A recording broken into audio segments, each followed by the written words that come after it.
Gonna start this off. Welcome to the show.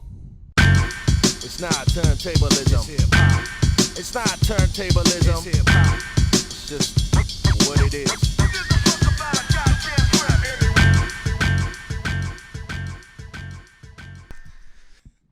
Word up. Welcome. Shout out to the rap group People Under the Stairs.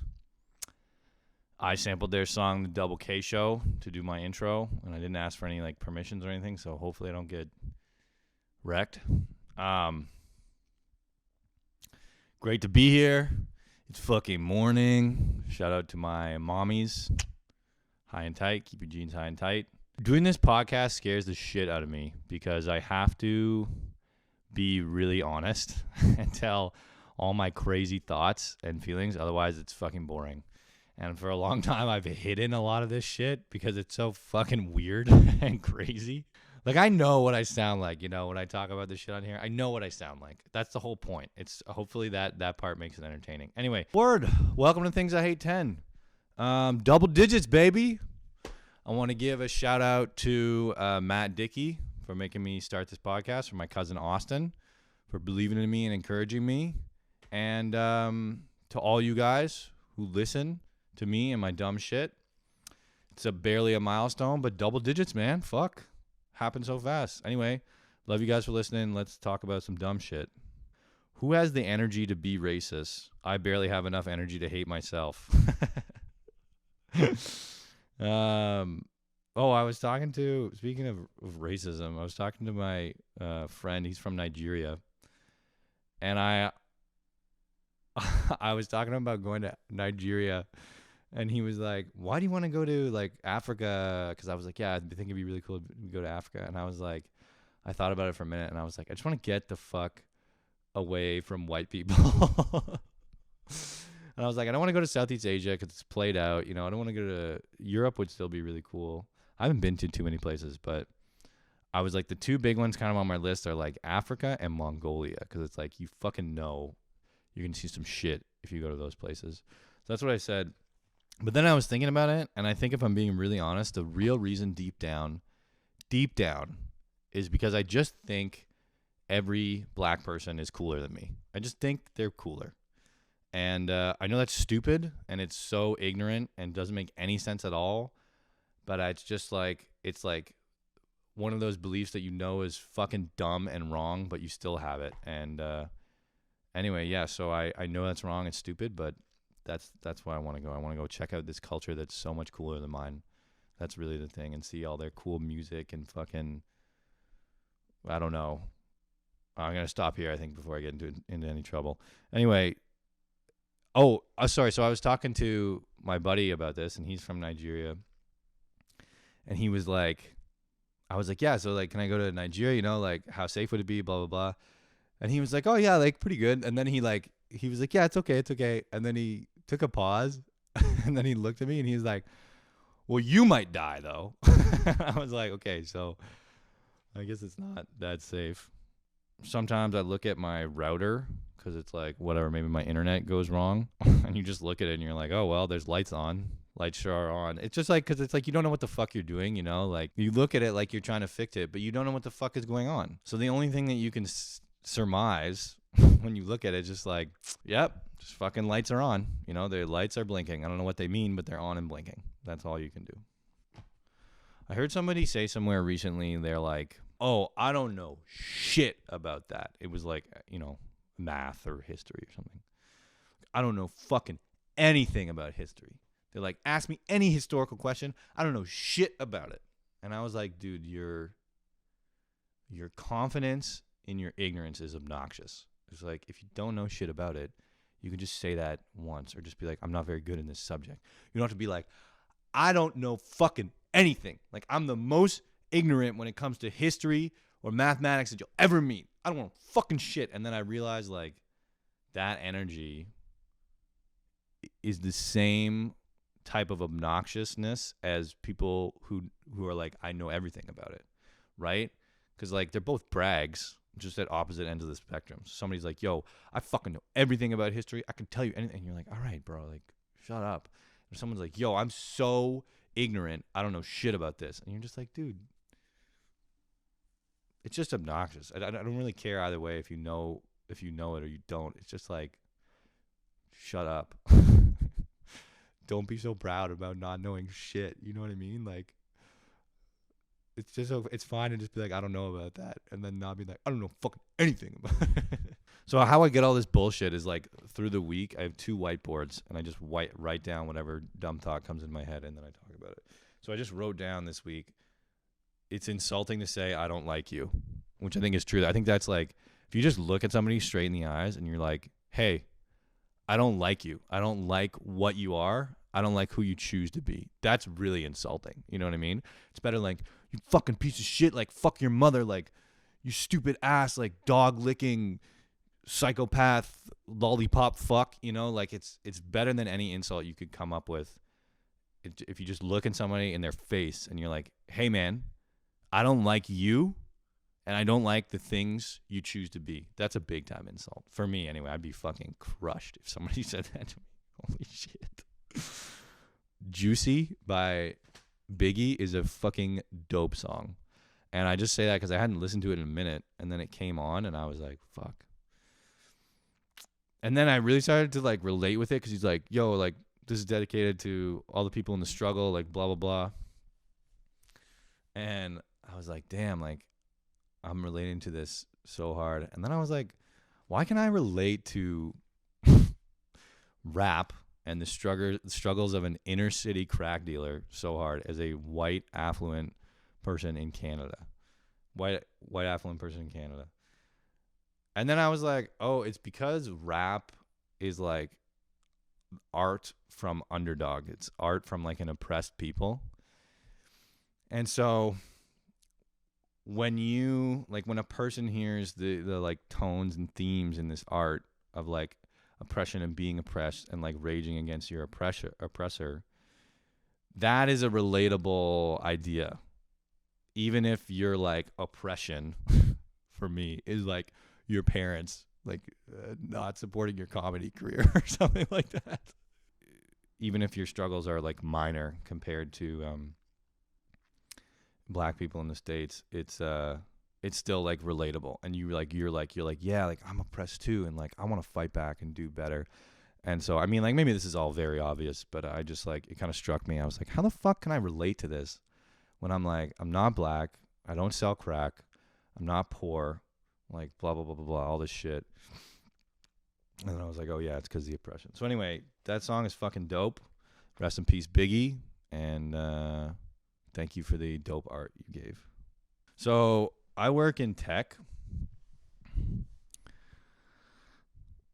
Tech is such bullshit because tech has this, and like software has this, well, it used to anyway, not so much, but it still does. That's my point. It has this image of like being cool and hip and like empathetic and conscientious and like compassionate.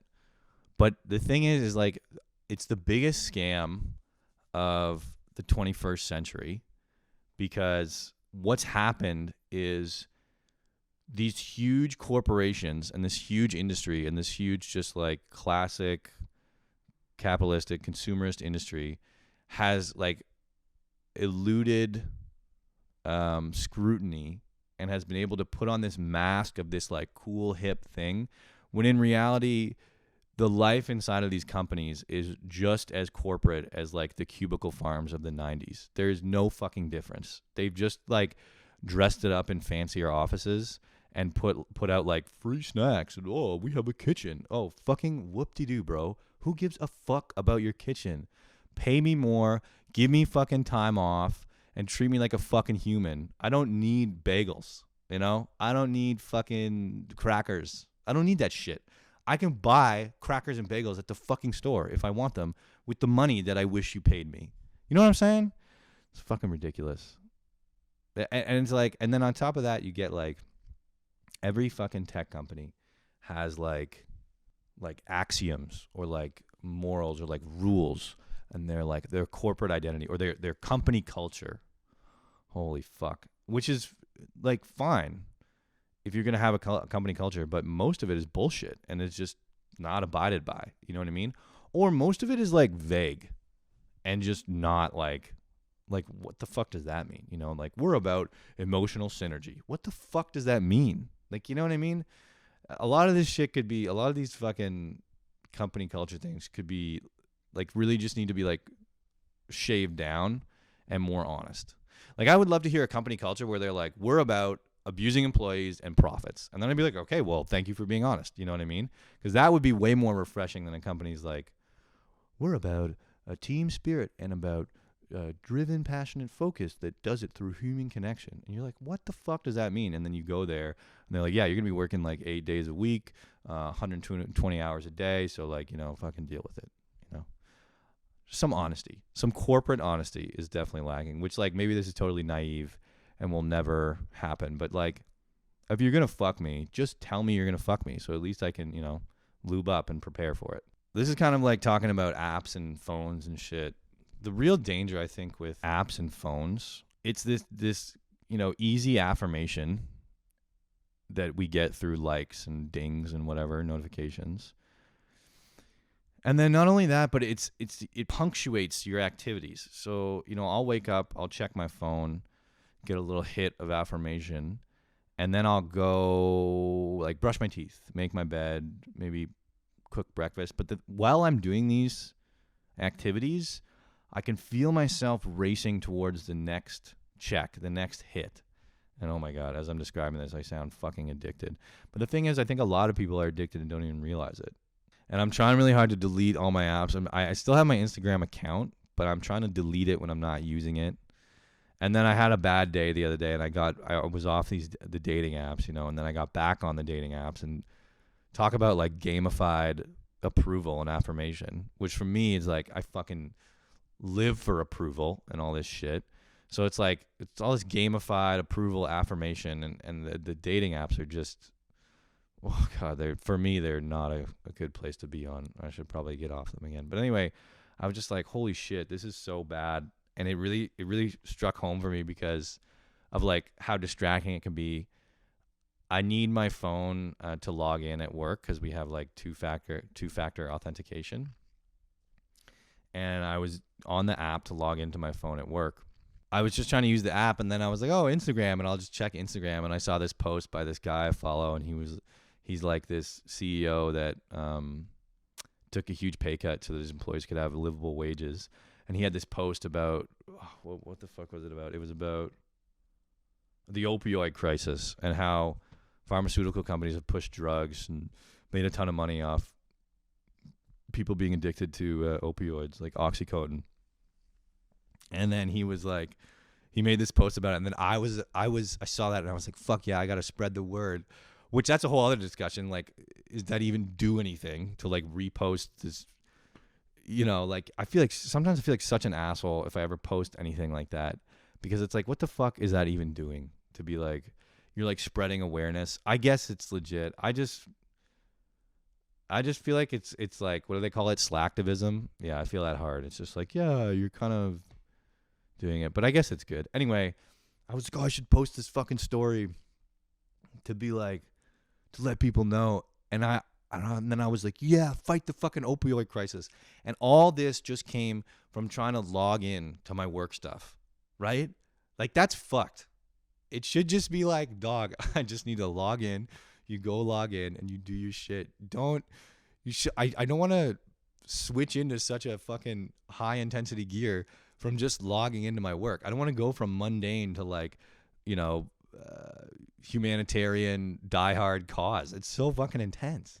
And I just thought about it. I was like, this is fucked. Like, phones are fucked. Phones are great in a lot of ways, but I'm really trying to limit my phone and screen time. Also, just physically, my eyes fucking hurt all the time. I have a headache like all the time. I mean, I'm thankful I have a job in COVID and I can work from home. Working from home is fucking lit. But like, dude, my fucking eyeballs, you know, need a break. Recently, I have learned to try to not be so hard on myself. this has come up in my conversations with a couple of my friends and coworkers and shit.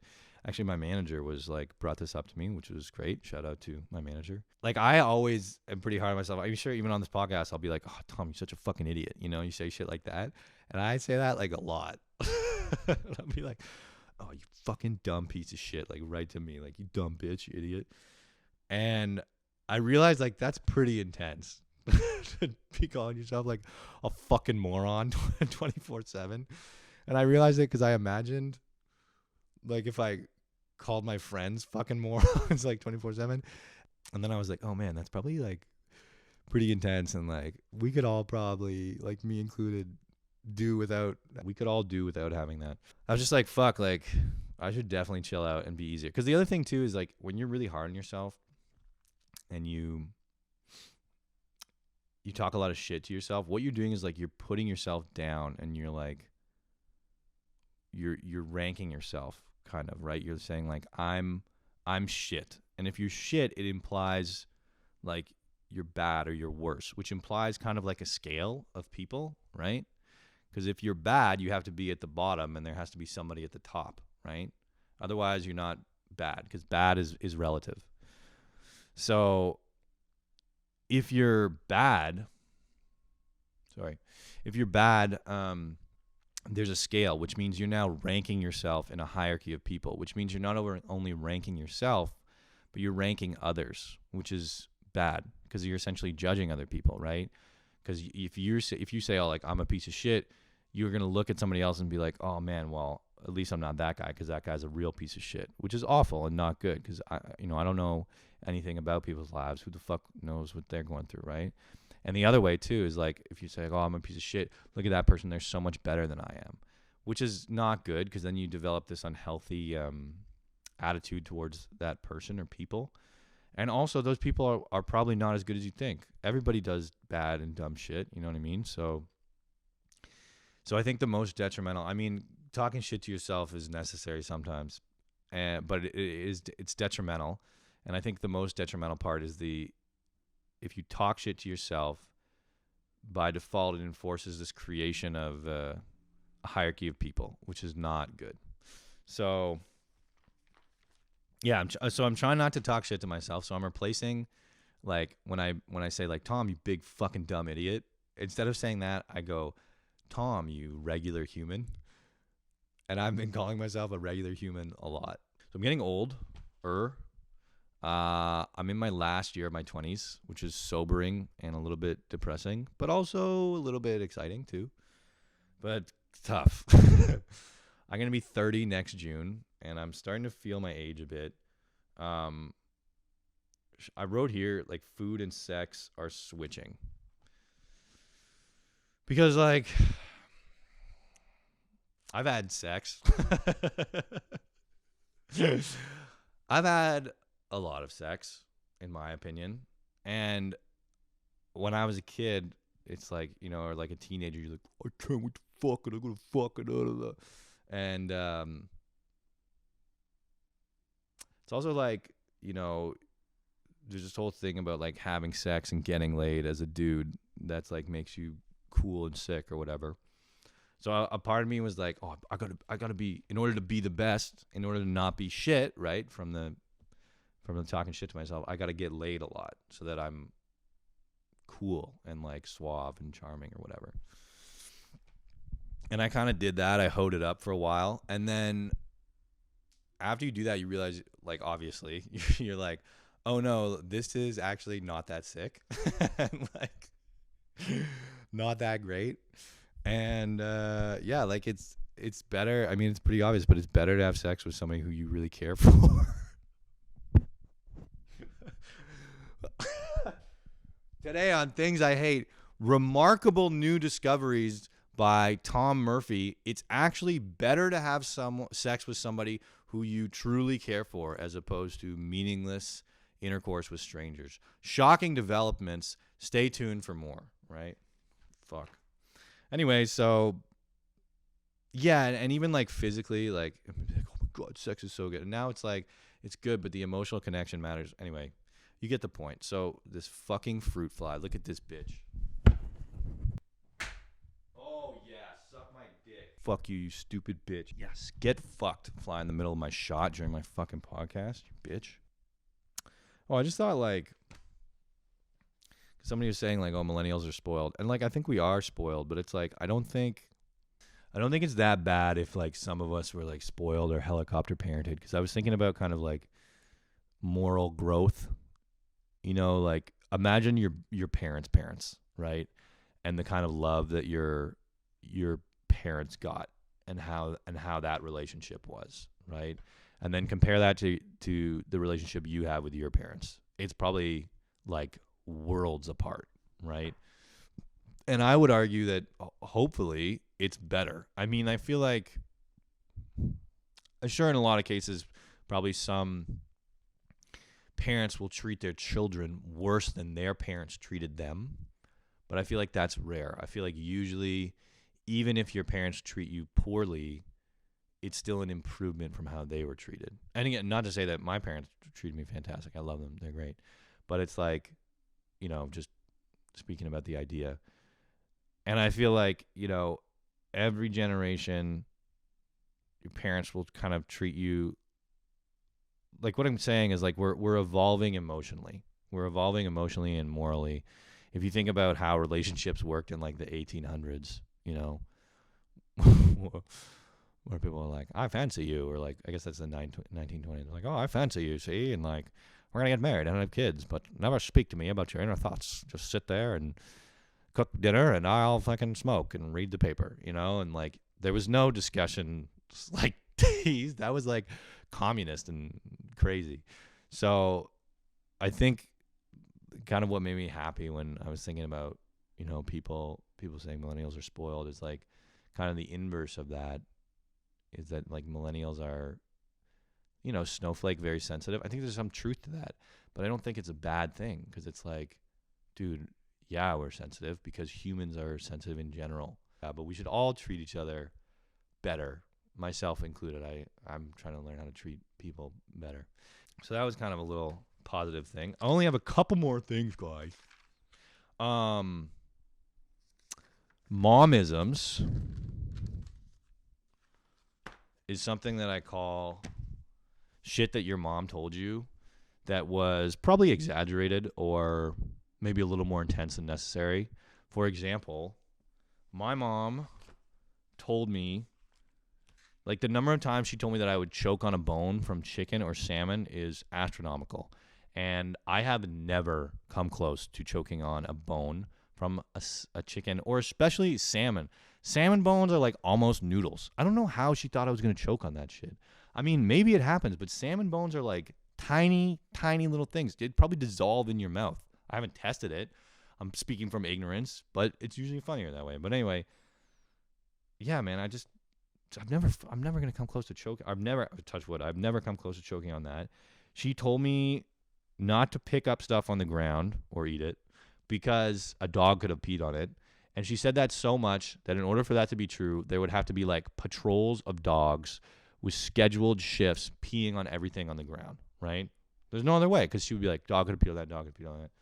She used to tell me to always eat breakfast, and she made it seem like if I didn't eat breakfast, I was going to fucking die, or like if I didn't eat breakfast, I couldn't operate heavy machinery, you know, like it was like a serious condition. And like if I was ever tired or something, and like she'd be like, oh, what's wrong? And I was like, oh, I only had a little breakfast. She's like, you only had a little breakfast?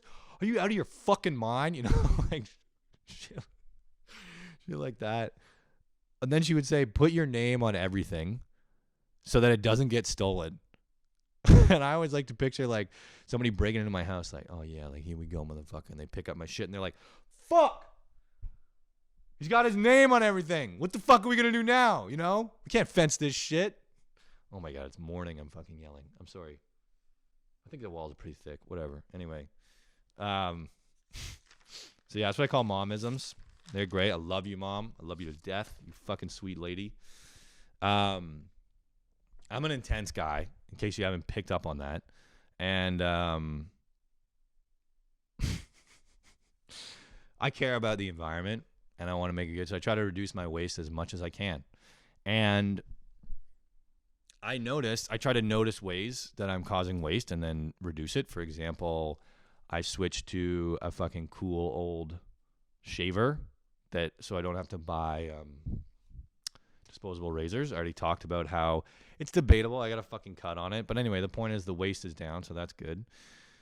But one of the ways I noticed that I was wasting a lot, and this is gross, I'm sorry, but one of the ways I noticed I was wasting a lot is with tissue from when I fucking J.O., going through a lot of tissue. It's one, pretty fucking nasty just to have that chilling in the garbage. Gross. Two, it's a lot of waste. And then I was like, then my crazy fucking brain was like, oh, you know what, dude? You should get a designated J.O. sock so that you go in there and you fucking throw it in the wash, and then, you're good. You're not, hurting the planet, and like Bob's your fucking uncle. And then I just realized how fucking crazy that is, because like that would be so disgusting if I just had a sock that I just went into each time. First of all, after like the first couple times, it wouldn't be a sock. It would be like a fucking blade or like a piece of iron, right? So it's like, yeah, good luck dealing with that. Second of all, forget the logistics. That is just fucking filthy. That is so fucking filthy, right? That's like if I was like, dude, I'm going to save on toilet paper by wiping my ass with a towel, and then I'll just wash that towel. That's fucking disgusting. So, and it's like, or dude, on that note, like, how the fuck did handkerchiefs work in like the 1920s when people would just blow their nose in a fucking handkerchief and shove it back in their pocket? Like, dog, that's so gross. It's not as gross as wiping your ass with a towel or J-O-ing repeatedly into a sock. It's still pretty nasty though. So, help the environment out, but I don't think at the cost of being fucking disgusting. I think like if I was going to do something that gross, or like someone was going to do something that gross for the sake of the environment, I feel like that would be indicative of a mental disease, not like passion for cleaning the environment. Because there's better ways to help the environment than fucking jerking off into the same sock every time you get a little bit horny, So don't do that. I'll end on this like little lighthearted note. A while ago, I like to rap. I love rap, as I already talked about, and I like to freestyle a little bit. And when I was in university, me and my cousin would freestyle with this homeboy, just like kick it. Not good, just for fun. But he was honestly like pretty okay. He had a couple bars, And one day, just for kicks, he was like, dude, I'm going to enter in this fucking competition and talk shit. And like, it was like battle raps, man. It was fucking sick. He's a white guy, in case that wasn't obvious. But anyway, so he signs up for this fucking tournament or whatever. And we go. And there's white people there, but there's like mostly black people, right? It's a rap tournament, man. It's mostly black people. And my white homie is on the stage, and he's fucking nervous, obviously, because he's a white dude at a rap show. So it's like, dog, like, you better bring it to show that you can hang, whitey, and like it's like, nervous about cultural appropriation, like the whole shit. It's just an awkward place for a white dude to be. But anyway, he gets on stage.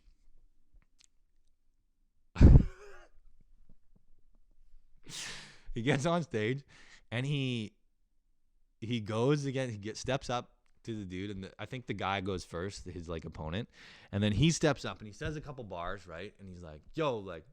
He says some shit and like whatever. He's like, it's okay, it's all right, snaps, And then he starts to get nervous, right? And he starts to slow down a bit, and then he's slowing down, and he kind of like, he's like, oh, and he kind of freezes up a bit. He pauses, and in his frustration, in his flustered state, he just drops the M-bomb straight up.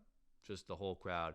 Soft A, of course, soft A. He's not a hateful person. It's just, it's a rap, rap. He's used to it. And he just drops the A-bomb just cold. It didn't even fucking rhyme. He just like looked at the crowd and was like, huh, and and I was on stage behind him. And so I definitely like took a couple steps back, and I was like, whoa, whoa, like I'm with him, but I'm not that with him. You know what I mean? Thank God. We and he knew like a lot of the people there, a lot of the black people there, And one of the guys kind of stepped up and was like, yeah, this guy's a fucking idiot right now, but like I know him and he's not a piece of shit, so don't kick his ass. You know what I mean?